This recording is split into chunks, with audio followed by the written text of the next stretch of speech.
हे welcome back everybody. आप सभी कैसे हैं? आज के इस वीडियो में मैं आपसे बात करने वाला हूं साइकोलॉजी के कुछ ऐसे एमसीक्यूज़ के बारे में जिन्हें आपकी पहले परीक्षाओं में पूछा जा चुका है।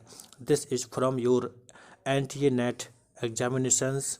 तो आपको इसे अच्छे से समझना है because in your upcoming examinations it will be helpful for you. So watch this video till the last और आप मेरे साथ जुड़े रहें लगातार साइकोलॉजी के कुछ नए नए कॉन्सेप्ट, नए नए एमसीक्यू को समझने के लिए। So let's start. First question on the screen is that motion sickness can occur when. Motion sickness हो सकता है। Option A B C D given and after that you have codes and you need to find your correct answer.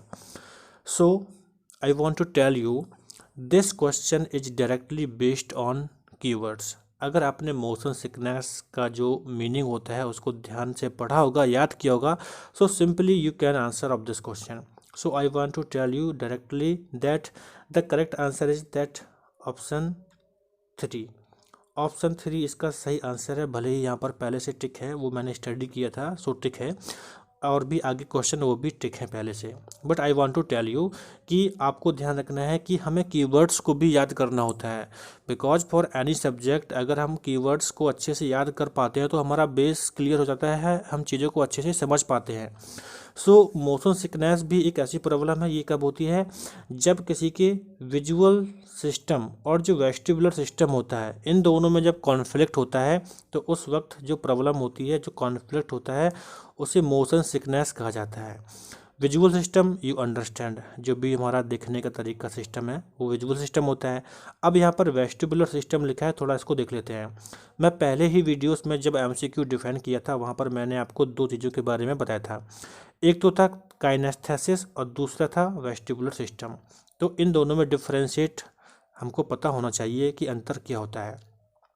हमें ध्यान रखना है जो vestibular system होता है, vestibular system is sense of whole body and position. Vestibular system क्या होता है? पूरी बॉडी का सेंस होता है।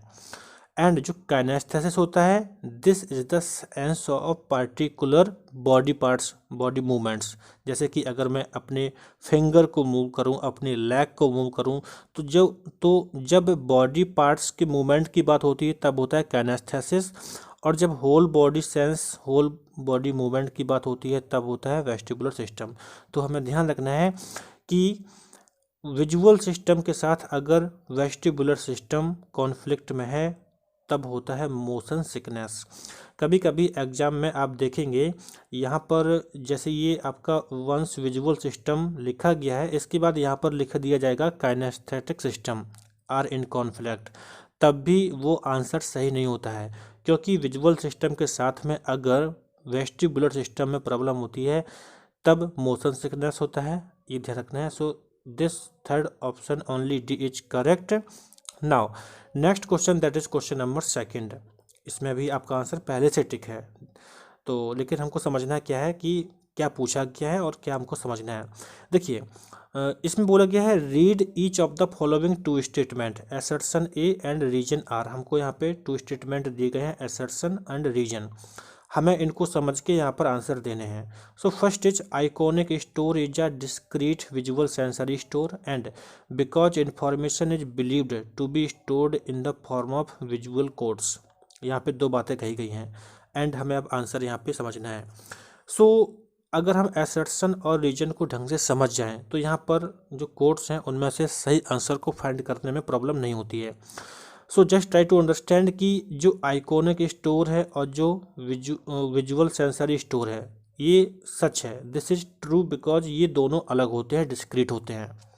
बट रीजन यहाँ पर बोला गया है because information is believed to be stored in form of visual codes.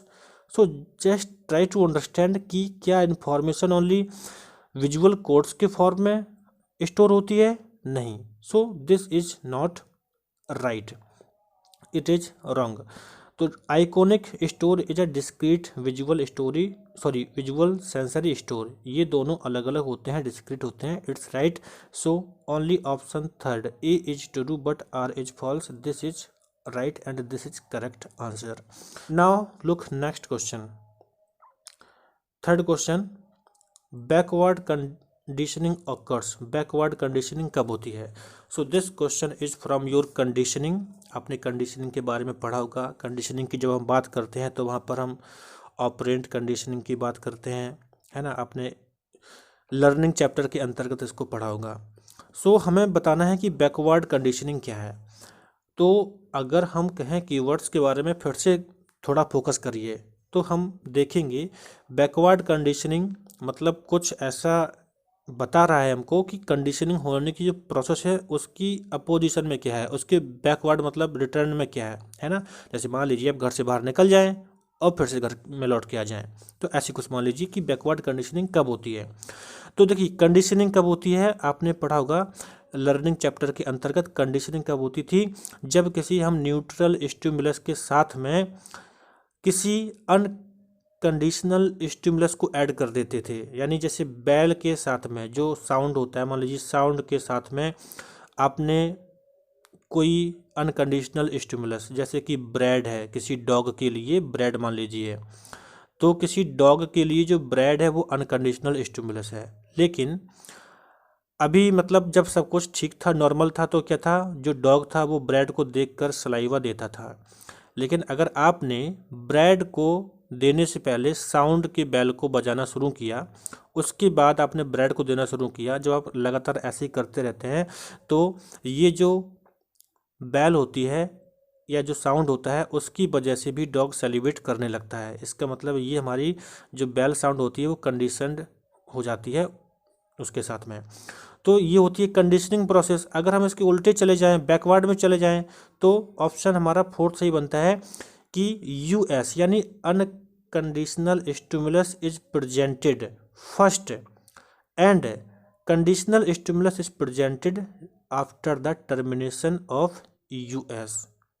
तो हमें ध्यान रखना है कि अगर जैसे मान लीजिए कि हम अनकंडीशनल स्टिमुलस को प्रेजेंट करते हैं, मान लीजिए कि ब्रेड को प्रेजेंट कर देते हैं और उसके बाद जो हमारा सी एस है यानी कंडीशनल स्टिमुलस था, या फिर कहा जाए इसे हम न्यूट्रल स्टिमुलस भी कह सकते हैं, जैसे कि साउंड था, उसे हम बाद में प्रेजेंट करते हैं, तो वहाँ पर कुछ नहीं होता है, कंडीशनिंग नहीं होती है, कोई फर्क ही नहीं पड़ता है। तो आप ध्यान रखिए बैकवर्ड कंडीशनिंग ये होती है unconditional stimulus is presented first and conditional stimulus is presented after the termination of US. तो ऐसी कंडीशन में कोई फर्क नहीं पड़ता है और इसी को कहा जाता है बैकवर्ड कंडीशनिंग। तो आप इसे ध्यान रखिएगा। Now next question, that is question number 4, which among the following defines problem space. तो इसमें पूछा है कि ये जो आपका ABC दिया गया है इसमें से कौन है जो कि प्रॉब्लम स्पेस को डिफाइन करता है। तो आपको ध्यान रखना है ये जो क्वेश्चन है ये आपका क्वेश्चन बनाया गया है कि किसी पर्सन का प्रॉब्लम को सॉल्व करने का जो मेथड है वो क्या है। तो प्रॉब्लम को सॉल्व करने के मेथड से संबंधित ये क्वेश्चन है और प्रॉब्लम स्पेस एक कॉन्सेप्ट है। और प्रॉब्लम स्पेस में ध्यान रखना है तीनों ये चीज़ें आती हैं। प्रॉब्लम सॉल्व करने के लिए इनिशियल स्टेज भी होती है, गोल स्टेट भी होती है और अ सेट ऑफ ऑपरेशंस भी होता है। मैंने कल ही यानी आज अगर 19 फरवरी है तो मैंने कल 18 फरवरी को इसके बारे में टेलीग्राम पर शेयर किया था। तो ये क्वेश्चन उसी से संबंधित है। प्रॉब्लम स्पेस में ये तीनों चीज़ें आती हैं, तो इसलिए आपका ऑप्शन इसका फोर्थ सही है, इसे आप ध्यान रखिएगा। और यहाँ पर मैं बता दूं कि यहाँ पे ऑप्शन सी लिखा है आ सेट ऑफ ऑपरेशन। कई बार यहाँ पर थोड़ा सा लैंग्वेज को चेंज करके लिखा जाता है, तो यहाँ पे ग्रुप ऑफ ऑल एक्टिविटीज़ कुछ ऐसे लिख देते हैं। तो आपको परेशान नहीं होना है, सीधी सी बात है, पूरी यानी सभी चीज़ों की करने की बात की जाती है। तो इस तरह से 3 स्टेप्स हैं प्रॉब्लम स्पेस के लिए, an initial stage, goal state और आ सेट ऑफ ऑपरेशन। तो आप ध्यान रखिए ऑप्शन आपका फोर्थ यहाँ पे सही होगा। Now next question is fifth, the James length theory and cognitive theory of emotion disagree on whether. आपने जेम्स लेंज थ्योरी के बारे में पढ़ा होगा। तो यहाँ पर जेम्स लेंज थ्योरी और कॉग्निटिव इमोशन जो थ्योरी है, कॉग्निटिव थ्योरी है इमोशन की, उसके बीच में जो डिसएग्रीमेंट है वो किस बात को लेके है, वो इस बात को लेके है कि bodily feedback determines which emotion is felt. यानी जेम्स लेंज का जो थ्योरी था वो कहता है कि बॉडली फीडबैक डिटरमाइन करता है कि कौन सा इमोशन पहले आएगा, या फिर व्यक्ति इमोशन फील करता है क्योंकि वो पहले बॉडली फीडबैक करता है। तो इसको लेके थोड़ा सा यहाँ पे कॉग्निटिव थ्योरी ऑफ जो इमोशन है और जो जेम्स लॉन्जे ने थ्योरी दी थी, इसमें थोड़ा सा डिसएग्रीमेंट रहता है, तो उसको लेके आपका ये क्वेश्चन है, तो आपका ऑप्शन 2 यहाँ पर सही है। तो आइए नेक्स्ट क्वेश्चन पर आते हैं, दैट इज क्वेश्चन नंबर 6। इसमें कहा गया है मैचिंग करनी है, और ऐसे क्वेश्चन आपके एग्जाम में बहुत आते हैं। मैचिंग करेक्ट यहाँ पर लिखी है, आप ऐसे भी देख सकते हैं, बट ध्यान रखिए तो इसमें डिफरेंट टाइप की कुछ चीज़ों को लिया गया है। जैसे मान लीजिए क्वेश्चन तो कहने के लिए एक ही है, लेकिन यहाँ पर देखिए ABCD यानी 4 थ्योरिस्ट को लिया गया है और उसके बाद क्वेश्चन को क्रिएट किया गया है। तो हमें ध्यान रखना है कि हम कभी भी किसी भी एग्जाम में, खासतौर पर साइकोलॉजी की बात कहूँ, तो यहाँ पर हम केवल क्वेश्चंस को रट के जाएं और एग्जाम को क्वालिफाई कर लें, नॉट पॉसिबल। तो हमें ओवरऑल स्टडी करना ज़रूरी होता है, क्योंकि वो क्वेश्चन को कैसे भी डिजाइन कर सकते हैं। आज यहाँ पर आपको बिने, ब्रोका, वेक्सलर, गाल्टन के बारे में लिखा है, उनके कॉन्सेप्ट दिए हैं, कभी किसी और का भी दे सकते हैं। तो हमें ओवरऑल स्टडी करना बहुत ज़रूरी है। तो आइए देखते हैं यहाँ पर जो अपना क्वेश्चन 6वां है, इसमें जो करेक्ट आंसर है वो आपका 4th बनेगा, जो भी कोड्स हैं उसके अकॉर्डिंग। तो आपका जो बिने है, बिने का जो भी थ्योरी था वो किससे था? बिने ने बताया था intelligence is a collection of mental abilities, यानी जो मानसिक योग्यताएं होती हैं उसका ग्रुप होता है, कलेक्शन होता है, वही इंटेलिजेंस है। इस तरह से आपका जो ए है उसका 4th से कनेक्शन है। और अगर ब्रोका की बात करें तो ब्रोका का जो स्टडी है वो आता है correlation between intelligence and brain size.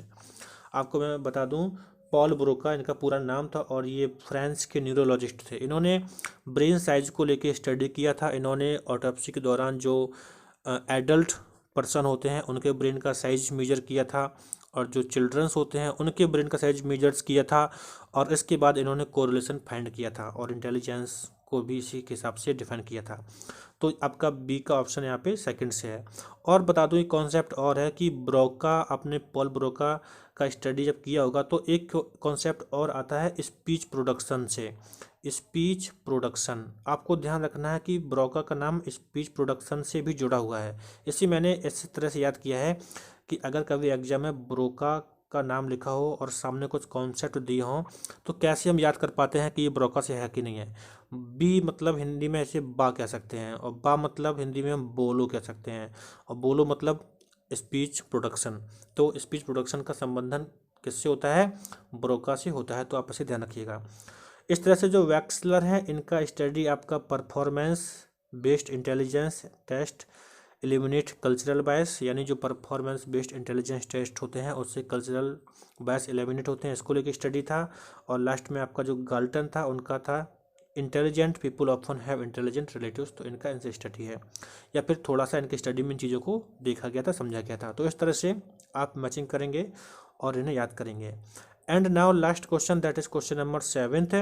Biologically based emotional and behavioural tendencies that are evident in early childhood represent this is directly keywords based question. तो यहाँ पर सीधा सीधा आंसर आपका 3rd सही ये है।